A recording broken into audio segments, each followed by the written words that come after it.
Ya, halo semua, kembali lagi. Saya Syahis, NRP 053-1194-000-003. Di sini saya akan menjelaskan tentang final project mata kuliah pemrograman web. Nah, di video kali ini saya akan menjelaskan tentang cara menggunakan dan requirement dari final project-nya. Nah, website saya bisa diakses menggunakan link fkolia.sakis.me. Linknya itu ada di sini. Nah, fkolia.sakis.me. Oke, lanjut.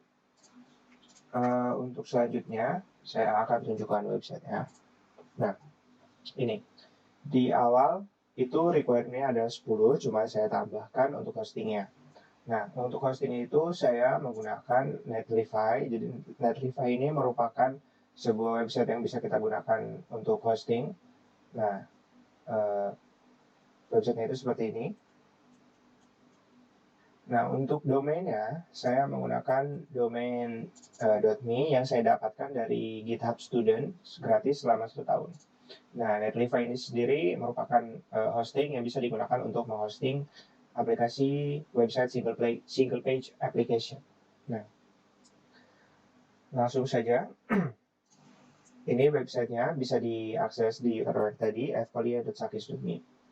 Nah, untuk hosting sudah selesai. Setelah hosting, saya akan menunjukkan responsif, tapi akan lebih baik jika kita login dulu.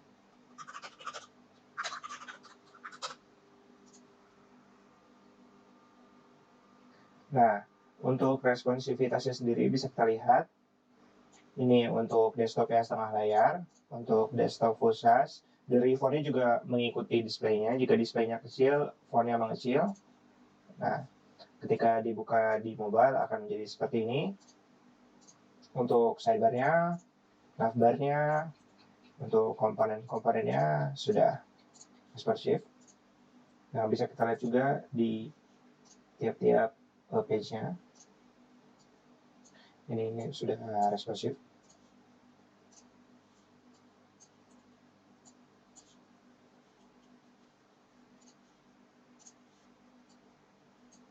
Nah, untuk responsivitas sudah selesai untuk responsifnya. Lalu selanjutnya ada image.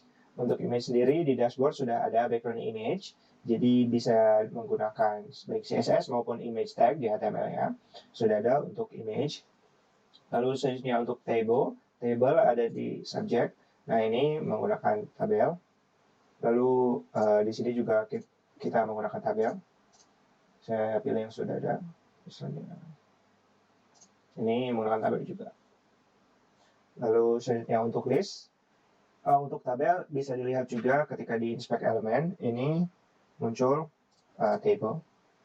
Nah, untuk list bisa dilihat di sini. Untuk sidebar-nya itu menggunakan list, menggunakan UL atau unordered list dengan list item-nya. Nah, lalu untuk di timetable itu juga menggunakan list. Nah, ini ada UL dengan listnya. Lalu selanjutnya itu untuk form. Nah, formnya ini ada lumayan banyak di sini. Bisa saya keluarkan dulu ini ya. Untuk form, ketika ingin menambah task, ini ada formnya. Lalu ketika kita login, juga ada formnya. Ada form login, dan ada juga form sign up. Nah, untuk database-nya saya menggunakan, ya, itu sekian untuk bagian formnya. Lalu untuk login, ini form login. Saya login kembali. Nah, login sudah bisa. Lalu untuk database saya menggunakan Firebase. Nah, ini untuk data autentikasinya user-user yang terdaftar di website saya. Nah, lalu untuk database-nya bisa lihat di sini. Jadi semua datanya saya simpan di collection user. Lalu di sini ada data-data dari setiap usernya. Nah, contohnya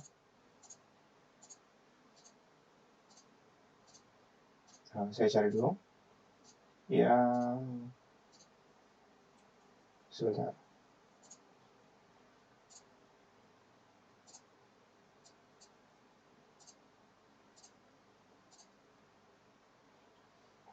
Nah, ini untuk datanya sudah saya temukan.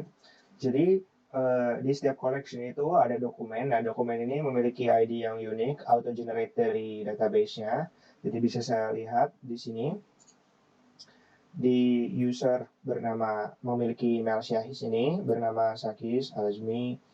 Nah, ini ada agendanya, ada kelasnya, dan juga ada task. Nah, ini merupakan database NoSQL Firebase yang saya gunakan. Jadi kalau menggunakan NoSQL ini kita bisa melihat datanya itu seperti objek. Jadi ini ada sebuah objek atau lebih tepatnya sebuah array of object. Jadi ini agenda ini sebuah array, lalu isinya adalah objek-objek yang berjenis agenda. Nah, untuk kelas isinya juga ini berbentuk array of object, isinya merupakan objek-objek kelas seperti kode kelas, class name, lalu ada nama dosennya. Nah, itu untuk database-nya. Untuk hyperlink-nya ini ada banyak sekali, misalnya ketika go to timetables diklik akan pindah ke page timetable, lalu subject akan pindah ke subject, lalu task, lalu di timetable juga ketika diklik misalnya ini, lalu akan muncul ke mata kuliahnya. Nah, seperti ini. Itu untuk hyperlink. Lalu untuk password hashing sudah di-handle di database-nya. Jadi di Firebase itu sudah ada password hash-nya seperti ini. Jadi langsung jadi. Lalu setelah password hashing ada navigation bar. Nah, untuk navigation bar ini ada dua sebenarnya. Ada navbar dan ada sidebar. Nah, di navbar ini ada gambar atau icon di user ini, bisa ke user profile dan juga bisa logout. Dan juga di sini ada kalender kecil, ada menunjukkan hari dan menunjukkan jam. Lalu ada juga tombol new yang berfungsi untuk menambahkan task atau agenda. Nah, untuk di sidebar-nya sendiri ini ada beberapa page-nya atau arahan navigasinya, ketika diklik akan berpindah ke page yang sesuai. Nah, sidebar ini saya menggunakan on hover, jadi ketika di hover dia menjadi muncul, ketika keluar akan mengecil. Nah, itu requirement dari File Project-nya sudah saya coba penuhi di website saya. Jadi saya kira sudah cukup untuk presentasi requirement-nya. Di video selanjutnya saya akan menjelaskan ke cara penggunaan dan cara pembuatannya yang lebih jelas. Terima kasih.